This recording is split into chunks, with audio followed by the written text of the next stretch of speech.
Hold up, XRP fans. We got some massive news for Ripple and XRP. And specifically, I'm talking about this tweet right here.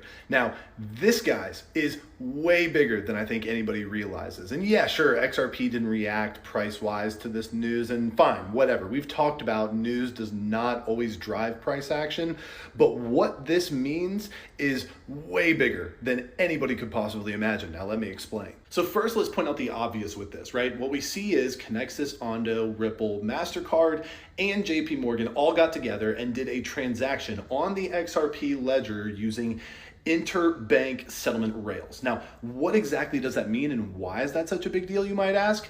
It's simple. So for the longest time, we've known that Ripple has been doing international transfers between countries using XRP as the rails. Now, that's not new news, and they've been doing that for some time. This, by the way, is not that. So when you see, oh, this is a pilot transaction for something to do with cross-border payments or something like that, no. That's old news. This is very, very much not the same. Because what Ripple has been doing for the longest time is within their company, right? They've had RippleNet, which is the tool that they use to do these on-demand liquidity transactions in 3 to 5 seconds with XRP, or they even have the option to do it without XRP. Of course, it takes longer. It's more the old school messaging system, but both are available. Now, what is this, you might ask? In this, we have MasterCard using their infrastructure payment system on the XRP ledger to create a transaction via the public blockchain, bypassing RippleNet altogether and all of the logistics that come with a private company.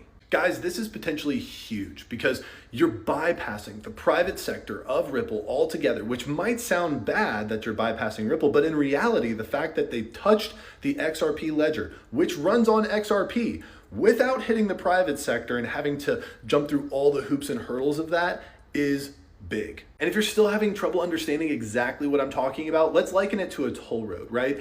A private toll road between banks is basically what the RippleNet system is, okay? It's very specific, niche, but the XRP ledger is a totally public blockchain, which could be likened to a public toll road on an on-ramp. So it's the road that everybody's already using. We're just throwing a toll at the entry, and that, of course, gets tons of people through it every single day and is a very, very big deal.